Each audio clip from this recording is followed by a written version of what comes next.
আদিল হ্যাঁ হ্যাঁ হাই বলো।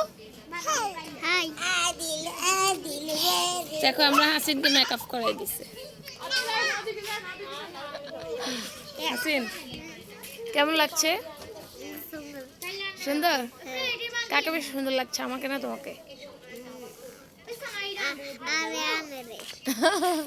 না একজনকে বলো, আমাকে। আমরা ছাদে হচ্ছে একটু সময় কাটাচ্ছি আর কি। এই যে ওরা হচ্ছে মাটির হাঁড়ি পাতিল বানাচ্ছে, আমি আর হাসিন পিকচার তুলতেছিলাম।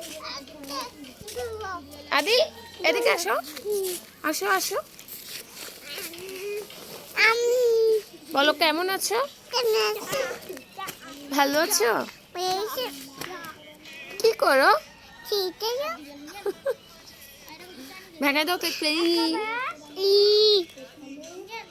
বলো পচা ভাল লাগে না? বলো বলো আমাকে কেমন লাগছে? কেমন লাগছে বলো, বলো কেমন লাগছে? কমেন্ট করো, লাইক দাও, বলো বাই।